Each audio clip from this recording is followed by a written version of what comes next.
ये वीडियो एक रिमाइंडर है स्पेशली बीएससी और डिप्लोमा किए हुए कैंडिडेट के लिए। जैसा कि हम सभी लोग जानते हैं, IOCL that means Indian oil corporations limited में न्यू वैकेंसी को रिलीज की गई है नॉन एग्जीक्यूटिव पोस्ट के लिए। इसके लिए डिप्लोमा और बीएससी वाले कैंडिडेट फॉर्म को अप्लाई करने के लिए एलिजिबल हैं। जिस दिन ये नोटिफिकेशंस आई थी उस दिन तो हमने आप सभी को नोटिफिकेशंस का अपडेट दिया ही था, लेकिन आज के इस वीडियो में मैं आप सभी को फिर से एक रिमाइंडर के रूप में इस नोटिफिकेशंस के बारे में बताना जा रहा हूं, क्योंकि आए दिन नए नए कैंडिडेट हमारे साथ इस यूट्यूब चैनल के माध्यम से कनेक्ट हो रहे हैं और कभी कभी कुछ कैंडिडेट का बहुत ही इमोशनल सा रिक्वेस्ट भरा कॉल आता है और कहते हैं कि सर मैंने बीएससी किया है, सर मैंने डिप्लोमा किया हुआ है केमिकल इंजीनियरिंग से, वैकेंसीज कब आती है, किस पीएसयू में आती है, हमें पता ही नहीं चलता है।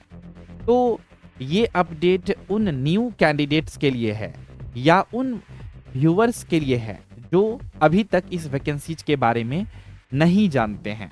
तो आज के इस वीडियो में डिटेल में इसी वजह से मैं इस नोटिफिकेशंस के बारे में बातें करने वाला हूं।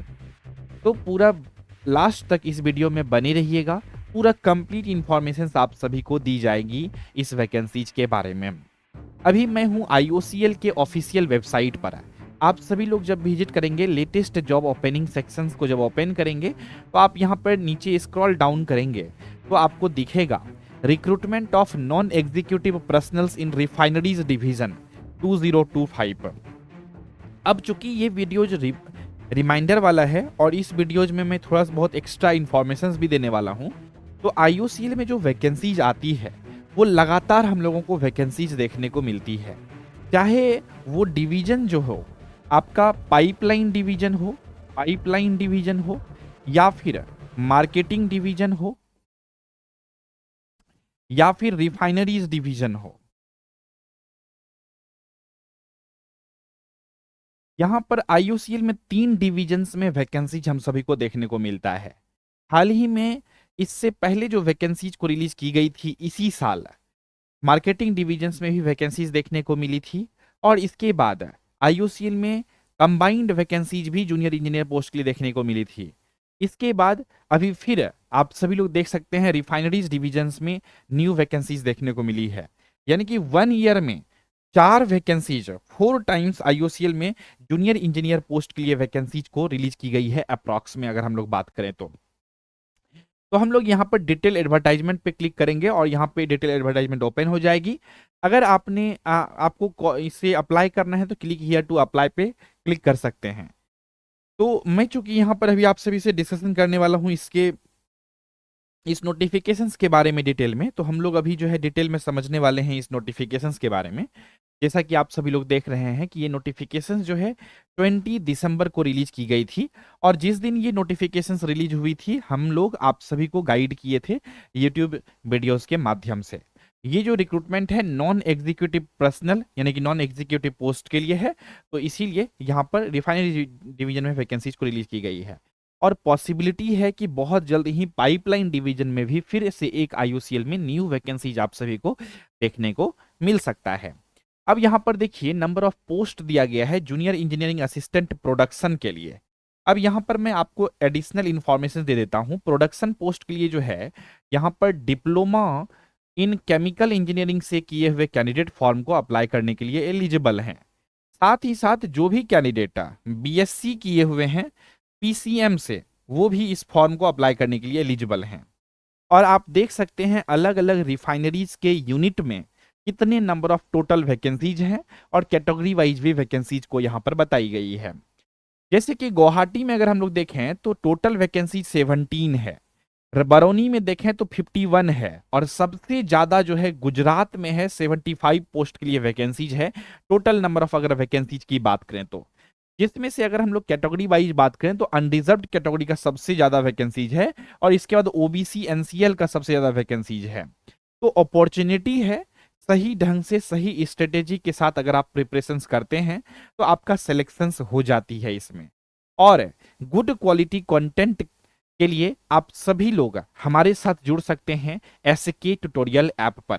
प्यारे साथियों, अगर आप सभी लोग आईओसीएल जूनियर इंजीनियर एग्जामिनेशंस का बेहतर ढंग से प्रिपरेशन करना चाहते हैं, इस वैकेंसीज में रिलीज्ड जितने भी पोस्ट के लिए वैकेंसीज हैं उसके लिए अगर आप लोग अच्छे से तैयारी करना चाहते हैं एग्जाम का, तो आप सभी लोग हमारा एसके ट्यूटोरियल ऐप को गूगल प्ले स्टोर से डाउनलोड कर सकते हैं और ऐप में लॉगिन करके आप सभी लोग बैच में इनरोलमेंट ले सकते हैं और बेहतर ढंग से तैयारी की शुरुआत जो है कर सकते हैं। अधिक जानकारी के लिए आप सभी लोग हमारे एडमिशन हेल्पलाइन नंबर 7903200795 पे कॉल करके जानकारी ले सकते हैं। हमारी टीम जो है बैच से संबंधित जो भी आपके क्वेश्चन क्वेरीज रहेंगे सबके आंसर्स को वहां पर बेहतर ढंग से एक्सप्लेन कर देगी। चलिए अब हम लोग देखते हैं यहाँ पे इसी तरह से जूनियर इंजीनियरिंग असिस्टेंट P&U है। P&U जो ये पोस्ट है इसे हम लोग कहते हैं पावर एंड यूटिलिटी। अब ये सब जो पोस्ट है, प्रोडक्शन पोस्ट हो गया, पावर एंड यूटिलिटी हो गया, और नीचे फिर एक वैकेंसी हम लोगों को देखने को मिलता है ऑपरेशन एंड मैनेजमेंट। ये सभी पोस्ट के लिए फीमेल्स एलिजिबल नहीं होते हैं, लेकिन फीमेल एलिजिबल होते हैं junior engineering assistant electrical post के लिए, junior engineering assistant grade 4 instrumentation engineering post के लिए। ठीक है, तो वो सभी पोस्ट के लिए भी वैकेंसीज है। तो आईओसीएल में फीमेल भी जा सकती हैं और मेल तो जाते ही हैं। ठीक है, तो यहाँ पे ये सभी वैकेंसीज है और आप सभी लोग पोस्ट वाइज देख सकते हैं। इसके बाद यहाँ पर जो इलेक्ट्रिकल जो है, यहाँ पर junior engineering assistant grade 4 electrical और जूनियर इंजीनियरिंग असिस्टेंट, यहाँ पर इलेक्ट्रिकल के लिए नंबर ऑफ वैकेंसीज देख सकते हैं। P&U जो है और O&M जो है, इसका मतलब होता है power and utility and operation and management. इस डिपार्टमेंट में वैकेंसीज रिलीज होती है। ठीक है, इसी के साथ हम लोग आगे बढ़ते हैं और जूनियर इंजीनियरिंग इंस्ट्रूमेंटेशन के लिए वैकेंसीज है। आप देख सकते हैं अलग अलग यूनिट वाइज कितना कितना वैकेंसीज है। इसी के साथ सबसे जो अच्छा यहाँ पर क्लियरिटी के साथ मैं समझाना चाह रहा हूँ, junior quality control analyst post के लिए जो है, जिसके लिए बीएससी वाले कैंडिडेट ही सिर्फ फॉर्म को अप्लाई करने के लिए एलिजिबल हैं। बीएससी जिन्होंने पीसीएम से किया है, फिजिक्स केमिस्ट्री मैथ्स से, वो लोग फॉर्म को अप्लाई करने के लिए एलिजिबल हैं। केमिस्ट्री अगर आपका ऑनर्स रहा है तो बहुत बल्ले बल्ले है आपका, बहुत अच्छा बात है, आप फॉर्म को अप्लाई कर सकते हैं क्योंकि केमिस्ट्री से ही ज़्यादातर क्वेश्चन पूछे जाते हैं इस एग्जामिनेशन में। गुवाहाटी में इतना 3 सीट है टोटल, आप देख सकते हैं। बरौनी में 2 है, गुजरात में 4 है। इस तरह से आप देख सकते हैं। इसी के साथ जो है यहाँ पर आपका वैकेंसी जाता है फायर एंड सेफ्टी के लिए, जो कि जूनियर इंजीनियरिंग असिस्टेंट, ये भी जूनियर इंजीनियर लेवल का ही पोस्ट है और फायर एंड सेफ्टी पोस्ट इसका नाम दिया गया है। ठीक है, कितने वैकेंसीज हैं आप सभी लोग देख सकते हैं। टोटल जो मतलब वैकेंसीज को अगर हम लोग ऐड करें सभी यूनिट को जोड़ करके तो 8 यहाँ पर आपका 10 हो जाएगा, 18 और 21, और यहाँ पे हो जाएगा 25, 30, 41 और 51। तो टोटल जो वैकेंसीज है यहाँ पर 51 वैकेंसीज है आपका इस पोस्ट के लिए। ठीक है, इसी के साथ चलिए हम लोग आगे बढ़ते हैं। यहाँ पर अब यहाँ पर बेसिक इंफॉर्मेशंस वगैरह दी गई है डिसेबिलिटीज वगैरह का। अब यहाँ पर एजुकेशनल क्वालिफिकेशंस को बहुत ही अच्छे से डिस्क्राइब किया गया है। तो आप देख सकते हैं यहाँ पर कि junior engineering assistant grade 4 production के लिए कौन सा भी लोग कैंडिडेट अप्लाई कर सकते हैं फॉर्म को। यहाँ पर 3 इयर्स का जिनके पास डिप्लोमा है केमिकल इंजीनियरिंग में, केमिकल टेक्नोलॉजी में, या फिर टेक्नोलॉजी फर्टिलाइजर्स में, petrochemical engineering, petrochemical technology refineries, या फिर पेट्रोकेमिकल में, और बीएससी अगर आपने मैथ्स, फिजिक्स या केमिस्ट्री से किया है या फिर इंडस्ट्रियल केमिस्ट्री से किया है फ्रॉम ए रिकॉग्नाइज्ड इंस्टीट्यूट या यूनिवर्सिटी से विथ 50% मार्क्स, तो आप लोग फॉर्म को अप्लाई करने के लिए एलिजिबल हैं। ठीक है प्यारे साथियों, तो ये पोस्ट का हो गया। अब इसी के साथ यहाँ पर आपका जो पावर एंड यूटिलिटी है, इसके लिए जो कैंडिडेट फॉर्म को अप्लाई करने के लिए एलिजिबल हैं वो मैकेनिकल इंजीनियरिंग और इलेक्ट्रिकल इंजीनियरिंग वाले कैंडिडेट फॉर्म को अप्लाई करने के लिए एलिजिबल हैं। इसी पोस्ट के लिए यहाँ पर जो है आप देख सकते हैं diploma in electrical engineering, electrical and electronics engineering, electrical power system, electrical engineering, industrial control और बीएससी मैथमेटिक्स, फिजिक्स, केमिस्ट्री वाले कैंडिडेट जो है इस पोस्ट के लिए भी आप देख सकते हैं कि बीएससी जो है फिजिक्स, केमिस्ट्री, मैथ्स और industrial chemistry from a recognised university वाले कैंडिडेट जो है अप्लाई करने के लिए एलिजिबल हैं, लेकिन along with competency certificate BCC with 2nd class होना चाहिए या national apprenticeship certificate NSC in boiler attendant under the apprenticeship act 1961 होना चाहिए of the equivalence to the second class boiler attendant certificate of the competency by the competent boiler authority of the state of the refinery unit for which the candidate has applied। यानी कि अगर आपने BSc किया हुआ है और आपके पास यहाँ पर अप्रेंटिसशिप का सर्टिफिकेट है तो आप इस पोस्ट के लिए फॉर्म को अप्लाई करने के लिए एलिजिबल हैं, पावर एंड यूटिलिटी पोस्ट के लिए। ठीक है, यहाँ पे और लिखा हुआ है डिटेल में इंफॉर्मेशन कि candidate in possession of national apprenticeship certificate in boiler attendant in the apprenticeship act must upload NSC with due to endorsement of the equivalent जो है सर्टिफिकेट का यहाँ पर जरूरत होगा। ठीक है, आप किसी भी पोस्ट के लिए फॉर्म को अप्लाई कर रहे हो पूरा कंप्लीट रूप से तैयारी करने के लिए जो है आप हमारे साथ जुड़ सकते हैं और बेहतर ढंग से तैयारी की शुरुआत कर सकते हैं हमारे साथ जुड़ करके। इसी के साथ आगे बढ़ते हैं, यहाँ पर junior engineering assistant grade 4 productions, यहाँ पे प्रोडक्शंस नहीं है, पावर एंड यूटिलिटी है और ऑपरेशन एंड मैनेजमेंट है। इसमें भी 3 इयर्स का आपका डिप्लोमा होना चाहिए इलेक्ट्रिकल इंजीनियरिंग में, इलेक्ट्रिकल एंड इलेक्ट्रॉनिक्स इंजीनियरिंग में, या फिर इलेक्ट्रिकल पावर सिस्टम में, इंडस्ट्रियल कंट्रोल में। ठीक है, तो आप फॉर्म को अप्लाई करने के लिए एलिजिबल हैं। इसके बाद जूनियर इंजीनियर यहाँ पे इलेक्ट्रिकल जो है इसके लिए वोमेन्स भी अप्लाई करने के लिए फॉर्म को एलिजिबल हैं। ठीक है, अगर अप्लाई करना चाहें तो। इसके बाद हम लोग आगे बढ़ते हैं, यहाँ पर मैकेनिकल इंजीनियरिंग वालों के लिए सेपरेट वैकेंसीज है ये, तो मैकेनिकल इंजीनियरिंग वाले इस पोस्ट को फॉर्म को अप्लाई करने के लिए एलिजिबल होंगे। इसके बाद यहाँ पर आपका आता है इंस्ट्रूमेंटेशन के लिए, तो इंस्ट्रूमेंटेशन वाले कैंडिडेट यहाँ पर फॉर्म को अप्लाई करेंगे, या इलेक्ट्रिकल वाले भी अप्लाई कर सकते हैं। जूनियर क्वालिटी कंट्रोल एनालिस्ट के लिए हमने बताया ही है आप सभी को कि यहाँ पर बीएससी जो है आपका फिजिक्स केमिस्ट्री मैथमेटिक्स में होना चाहिए, या फिर industrial chemistry with minimum 50% marks और इन एग्रीगेट फॉर जनरल जो है ईडब्ल्यूएस के, तो ये सब कुछ दिया गया है। इसके बाद फायर एंड सेफ्टी को थोड़ा सा अच्छे से समझ लेते हैं कि फायर एंड सेफ्टी के लिए कौन से कैंडिडेट फॉर्म को अप्लाई करने के लिए एलिजिबल हैं। देखिए, फायर एंड सेफ्टी के लिए जो है ना मार्केट में कंटेंट भी अवेलेबल नहीं है, नोट्स भी अवेलेबल नहीं है, और कैंडिडेट लोग भी कम फॉर्म को अप्लाई करते हैं। तो इस वजह से हम लोग भी बैच को स्टार्ट अभी तक तो नहीं किए हुए हैं, लेकिन देखते हैं नंबर ऑफ इंक्वायरीज अगर ज़्यादा आएंगे तो बैच को हम लोग स्टार्ट कर सकते हैं। तो यहाँ पर पहले हम लोग इसको समझ लेते हैं कि यहाँ पे इंटरमीडिएट यानी कि 10+2 पास विथ सब officers course from MNFSC Nagpur या फ्रॉम गवर्नमेंट रिकॉग्नाइज्ड बोर्ड से होना चाहिए, यूनिवर्सिटी से। Valid heavy vehicles driving licence होना चाहिए, यानी कि आपके पास ड्राइविंग लाइसेंस होना चाहिए। फिजिकल स्टैंडर्ड में आपका हाइट जो है मिनिमम 165 सेंटीमीटर होना चाहिए, जो कि रिलैक्सेबल है 5 सेंटीमीटर तक। ऑफ इन केस ऑफ अगर आप गढ़वालीज हैं, असामीज हैं, गोरखा हैं and members of the scheduled tribe, अगर एसटी से बिलोंग करते हैं तो। और चेस्ट 81 सेंटीमीटर होना चाहिए अनएक्सपेंडेड, और 86 होना चाहिए एक्सपेंड करके, फुल्ली एक्सपेंड करके। वेट जो होना चाहिए मिनिमम 50 kg का होना चाहिए, इससे कम होंगे तो डिस्क्वालीफाई कर जाएंगे। बीएमआई जो होना चाहिए beyond 28 with systematic involvement for candidates up to 35 years of age, BMI beyond 30 with the systematic involvement for the candidate above 35 years. तो ये चीजें लिखी गई है। मेडिकल स्टैंडर्ड जो है विजन आपका 6/6 का आई होना चाहिए, ये चीजें। नो कलर ब्लाइंडनेस होना चाहिए, नो आपका नाइट ब्लाइंडनेस होना चाहिए, must have knock knee flat four, मतलब आपका फिजिकल इसमें पूरा चीजें चेक की जाती है।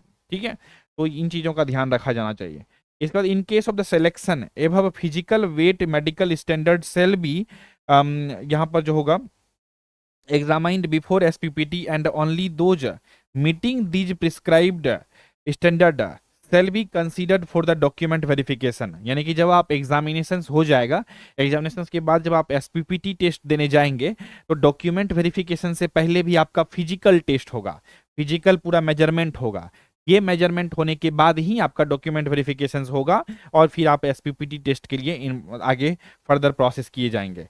कहता है please refer the pre employment medical examination guidelines hosted on the latest job openings under the Indian oil carriers page, दिया गया है उस वेबसाइट पे, आप देख सकते हैं अच्छे से डिटेल में कंप्लीट इन्फॉर्मेशन को। यहाँ पर इंपॉर्टेंट जो है नोट्स दिया गया है related to the qualifications parameters, आप सभी लोग देख सकते हैं। और आईओसीएल का एग्जामिनेशन जो होता है ना कई शिफ्ट में होता है, इसीलिए नॉर्मलाइजेशन का फॉर्मूला भी दिया गया था। इसी के साथ और मैं बताना चाहूंगा यहाँ पर कि सिलेक्शन मैथोडोलॉजी जो है इसमें जो होती है, एग्जाम आपका होगा 100 मार्क्स का आपका कंप्यूटर बेस्ड टेस्ट एग्जामिनेशन होगा पहला स्टेज में। और कंप्यूटर बेस्ड टेस्ट एग्जामिनेशन में आपका सब्जेक्ट नॉलेज के 75 क्वेश्चंस रहेंगे। कितने क्वेश्चन? 75 क्वेश्चंस रहेंगे सब्जेक्ट नॉलेज से। न्यूमेरिकल एबिलिटी यानी कि मैथ्स रीजनिंग रह सकता है आपका 15 मार्क्स का। और जनरल अवेयरनेस जो है ये 10 मार्क्स का रहेगा। कितने मार्क्स का? 10 मार्क्स का ये क्वेश्चंस आपका रहेगा। तो इस प्रकार से आपका 3 सेक्शंस रहने वाला है आपको इस एग्जामिनेशंस का प्रिपरेशन करने के लिए। और ये जो है आपका computer based test examination stage है। जब आप इसको क्वालिफाई कर जाते हैं तब होता है प्यारे साथियों आप सभी का एसपीपीटी टेस्ट। एसपीपीटी टेस्ट क्या होता है? Skill physical and proficiency test होता है। इसमें क्या होता है ना कि आपको जब बुलाया जाता है कंप्यूटर बेस्ड टेस्ट के मार्क्स के बेसिस पे आप शॉर्टलिस्ट हो जाते हैं, तब आपको बुलाया जाता है एसपीपीटी टेस्ट के लिए। और इसी में आपको डॉक्यूमेंट वेरिफिकेशंस वगैरह से भी होती है, यानी कि सारा डॉक्यूमेंट आपको ले जाना होता है। एसपीपीटी टेस्ट के दिन ही पहले आपका डॉक्यूमेंट वेरिफिकेशंस होता है। अगर आपका सारा डॉक्यूमेंट ओके रहता है तब आपको एसपीपीटी टेस्ट देने के लिए दिया जाता है। अब ये टेस्ट में क्या होता है शॉर्ट में समझ लेते हैं। अभी फिलहाल डिटेल में हमने कई वीडियोस को बनाया है जो कि यूट्यूब पे अवेलेबल है कि क्या होता है एसपीपीटी टेस्ट। इसमें बेसिकली आपको डिफरेंट डिफरेंट इंस्ट्रूमेंट को दिखाए जाते हैं, प्लांट में ले जाए जाते हैं। वहाँ पर आपको जो बेसिक मशीनरीज हैं उसको दिखाते हैं, बोलते हैं कि ये क्या है जानते हो, या फिर ये कैसे ऑपरेट करता है। कुछ आपको डायग्राम वगैरह सब कभी कभी पूछ लेते हैं। तो यही सब मिसलेनियस नॉर्मल बातें होती है। कुछ मेजरिंग इंस्ट्रूमेंट सब वगैरह सबसे भी क्वेश्चन पूछ लेते हैं, वो दिखाते हैं, वो पूछते हैं ये कैसे ऑपरेट होती है या फिर इसका नाम क्या है, ये सब टाइप का। That's all. ये क्वालिफाइंग इन नेचर ही होता है, तो इसका मार्क्स वगैरह नहीं जुड़ता है, ये जस्ट आपको क्वालिफाई करना होता है। मेन जो आपका सिलेक्शन होता है वो कंप्यूटर बेस्ड एग्जामिनेशंस के मार्क्स के बेसिस पे सिलेक्शन होती है। ठीक है, अब ये सभी बातें हम लोगों ने कर लिया है इसमें यहाँ पर। इसके बाद एक और बात कर लेते हैं कि क्या यहाँ पर हायर एजुकेशनल क्वालिफिकेशंस वाले कैंडिडेट फॉर्म को अप्लाई करने के लिए एलिजिबल होते हैं। तो मैं इसका क्लियर कर देता हूँ जवाब कि हायर एजुकेशनल क्वालिफिकेशंस वाले जो कैंडिडेट होते हैं इस पोस्ट के लिए फॉर्म को अप्लाई करने के लिए एलिजिबल नहीं होते हैं। ठीक है, हायर एजुकेशनल क्वालिफिकेशंस वाले कैंडिडेट फॉर्म को अप्लाई करने के लिए एलिजिबल नहीं होते हैं। ठीक है, अगर आप डिप्लोमा के बाद आप बीई बीटेक अभी कर लिया है, ठीक है, बीई बीटेक आपने कर लिया है, या फिर एमएससी बीएससी के बाद एमएससी आपने कर लिया है, तो आप इस पोस्ट के लिए फॉर्म को अप्लाई करने के लिए एलिजिबल नहीं हैं। और अगर आप अभी कर ही रहे हैं तो आप फॉर्म को अप्लाई कर सकते हैं। ठीक है, इसका जो डेट रखी गई है सब कुछ कंसीडर करने का वो 31 दिसंबर रखी गई है 2025। ठीक है, तो हमने ये बेसिक इंफॉर्मेशन आपको सब कुछ दे दिया है। फॉर्म फिलअप जो है इसका जो स्टार्ट हुआ है, इसका जो मतलब स्टार्टिंग डेट है और लास्ट डेट है फॉर्म फिलअप करने का, वो इंफॉर्मेशन भी इसमें जो है लास्ट में दी गई है। यहाँ पर आई थिंक एग्जाम सेंटर दिए गए हैं ये। ठीक है, एग्जाम सेंटर्स आप सभी लोग देख सकते हैं। List of the tentative cities of the examination, कहाँ कहाँ पे ये एग्जामिनेशन जो होगा कंडक्ट होगा। ठीक है, आप लिस्ट देख सकते हैं पूरा। और ये एग्जाम का फॉर्म फिलअप करने का जो टाइम है वो है 20 दिसंबर से फॉर्म फिलअप स्टार्ट हुआ है 2025। और कब तक अप्लाई कर सकते हैं? 9 जनवरी 2026 तक फॉर्म को आप अप्लाई कर सकते हैं। तो लास्ट डेट का वेट नहीं करिएगा, इस डेट के बीच में आप लोग फॉर्म को अप्लाई कर सकते हैं।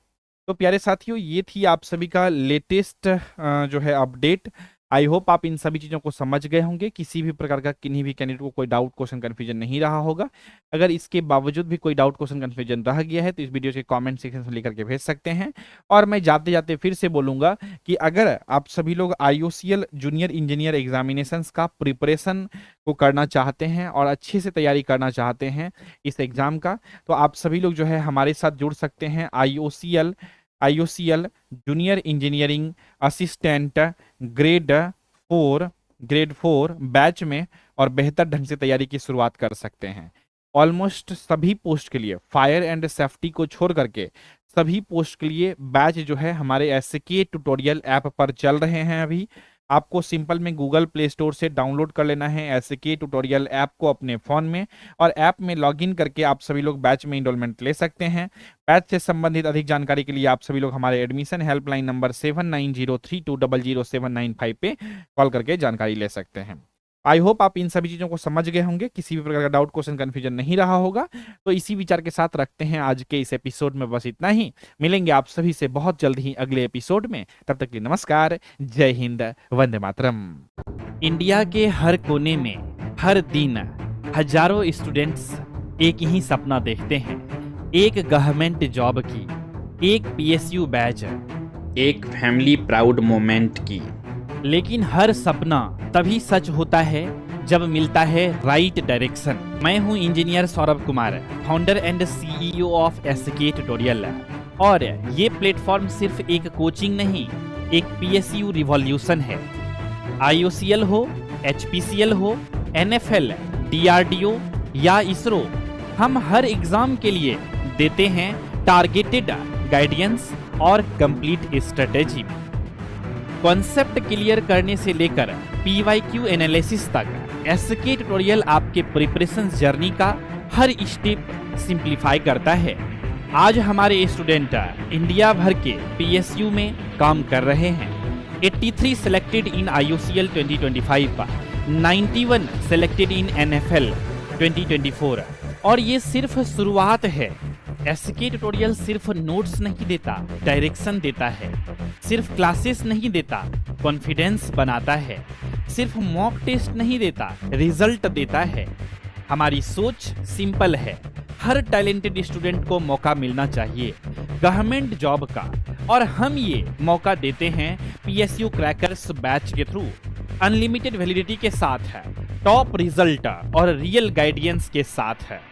तो अगर आप डिप्लोमा या BE BTech in electrical engineering, instrumentation engineering, electronics engineering या फिर केमिकल इंजीनियरिंग से कर रहे हैं, या फिर आप बीएससी या एमएससी केमिस्ट्री से कर चुके हैं या कर रहे हैं, तो आप सभी लोग हमारे साथ जुड़ सकते हैं पीएसयू क्रैकर्स बैच में। So don't just dream of A PSU job, achieve it with us. Join SK Tutorial app now, your gateway to government jobs. Think PSU, think SK Tutorial.